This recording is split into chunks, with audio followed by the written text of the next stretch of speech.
میرا یہ خیال ہے بدقسمتی سے ظاہر ہے ہمارے بچوں نے یہیں رہنا ہے، مگر یہ کہتے بڑی تکلیف ہو رہی ہے کہ تباہی کی طرف جا رہا ہے یہ معاشرہ۔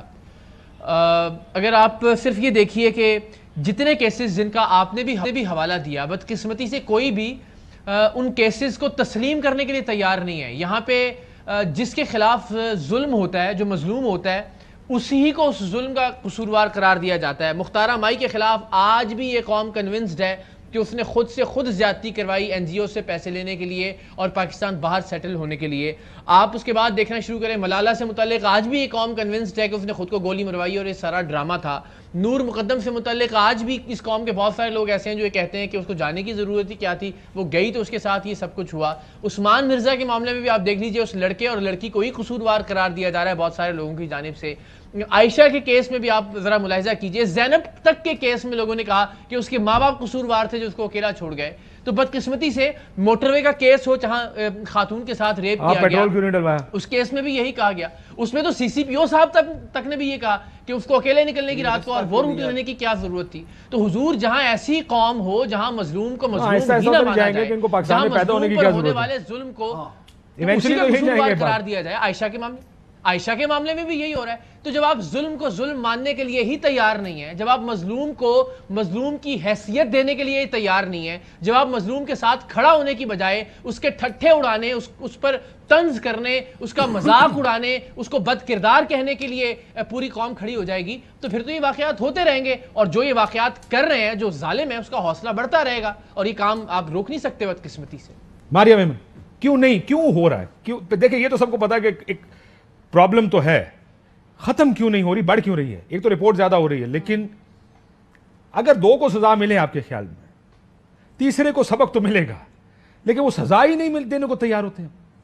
ایک تو سب سے پہلی بات ہے کہ یہ واقعات زیادہ نہیں ہو رہے، آپ کی بات درست ہے، یہ رپورٹ زیادہ ہو رہے ہیں۔ اس کی وجہ یہ ہے کہ اب جب وکٹم سامنے آتی ہے تو آپ جیسے لوگ، ہم جیسے لوگ، اس وقت 8 PM پہ جتنے بھی شوز ہو رہے ہیں آپ دیکھ رہے ہیں، وہ اس خاتون کے حق میں شوز کیے جا رہے ہیں، جہاں پہ یہ اسٹیبلش کیا جا رہا ہے کہ یہ وکٹم ہے، ان کے ساتھ زیادتی ہوئی ہے، وہ 400 افراد ہیں، ان کو پکڑا جانا چاہیے ہے، ان کو سزا دی جانی چاہیے۔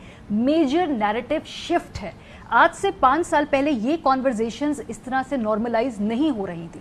پرائم ٹائم میں خواتین بات کرتی بھی تھی، لیکن اب ہمارے ساتھ بہت زیادہ میل ایلائز بھی ہیں۔ کہ ویڈیو ایویڈنس کی وجہ سے زیادہ اس گفتگو کو زور ملا؟ جب آپ یہ دیکھتے ہیں، جب آپ عثمان مرزا کو دیکھتے ہیں، جب آپ یہ نور مقدم کا تو واقعہ سننے میں ہی بہت خطرناک اور خوفناک لگتا ہے، but when you see these videos کہ اتنے سارے، مجھے وہ دن بھی یاد ہے جس دن آپ کو یاد ہوگا سیالکوٹ کا واقعہ ہوا تھا، 2 بچوں کو لنچنگ کی گئی تھی اور ویڈیوز بن رہی تھیں، اور ویڈیوز کی وجہ سے اٹ ایکچولی لوگوں کو افسوس۔ مجھے یاد ہے میں اسی دن فلائٹ لے کر اسلام آباد آنا تھا، لاہور گیا تاکہ میں ادھر جا سکوں، ایئر ہوسٹس اور میل سٹیورڈز کے ہاتھ آنکھوں میں آنسو میں نے خود دیکھے ہیں، پہلی دفعہ یہ کیا ہو رہا ہے اس ملک۔ اب ویڈیوز کی وجہ سے یہ ریالٹی بڑی بنتی جا رہی ہے ہمارے ساتھ۔ اس کا مطلب یہ نہیں ہے کہ پہلے واقعات ایسے نہیں ہو رہے تھے کاشف صاحب، یہی میں بات بتا رہی ہوں۔ دوسری بات ہے کہ انصاف کے حصول کی ایک ٹائم لائن میں آپ کو بتا دیتی ہوں۔ رضیہ بی بی تھی، 2008 میں ان کا مزار قائد کے احاطے میں انہیں 3 دن حبس بیشہ میں رکھ کے زیادتی کا نشانہ بنایا گیا۔ اسی طرح سے پولیٹیکل سٹیٹمنٹس ہوئی، پوری سول سوسائٹی جاگ گئی، وہ 5 لوگ گرفتار ہوئے، وہ کیس لڑتی رہی۔ 2013 میں اکوئٹ ہو گئے وہ 5 ملزمان جو ٹرائل کورٹ سے۔ 2021 میں اب دوبارہ سندھ ہائی کورٹ نے اس فیصلے کو کالعدم قرار دے کے اس کیس میں دوبارہ ہیئرنگ شروع کر دی ہے۔ کتنے سال لگے ہیں رضیہ بی بی کو انصاف کے حصول کے لیے، اور ہم لوگ آگے بڑھ گئے ہیں۔ رضیہ بی بی تو آج ہی 2008 میں کھڑی ہے اس ٹراما کے ساتھ۔ آپ نے جب لوگوں کو کسی طریقے سے اکاؤنٹیبل نہیں ٹھہرانا تو پھر یہی ہوگا۔ یہ جو 400 لوگوں کا کانفیڈنس ہے، where do you think it's coming from? It's coming from the fact کہ دن کے وقت اتنے کیمرے ویڈیو بن رہی ہے ہماری، ہم جو مرضی کریں، کس نے ہمیں پکڑ لینا ہے؟ آج سے پہلے کس کو پکڑ کے نشانہ عبرت بنایا گیا ہے آپ لوگوں نے، اور ہمیں پکڑ کے پھر اس لڑکی کے بارے میں ہم جو بات فلپ کریں گے کہ اس نے ہمیں بلایا تھا، یہ یہاں پہ آئی تھی، اس نے پہنا کیا ہوا تھا، یہ اتنی دیر وہاں کھڑی کیوں رہی، 14 اگست کے دن یہ یہاں پہ آئی کیوں، اسے معلوم نہیں ہے کہ یہاں پہ اتنے لڑکے ہوتے ہیں۔ میں کہتی ہوں کیوں نہ آئے، کیا وہ خاتون 14 اگست منانے کے لیے اپنے ہی ملک میں نہیں جا سکتی؟ گریٹر اقبال پارک، یہ انہوں نے کہا جی 400 آدمی ہوتے ہیں، چند لڑکیاں ہوتی ہیں، تو یہ تو اور حیرانگی کی بات ہے کہ اس پلیس پہ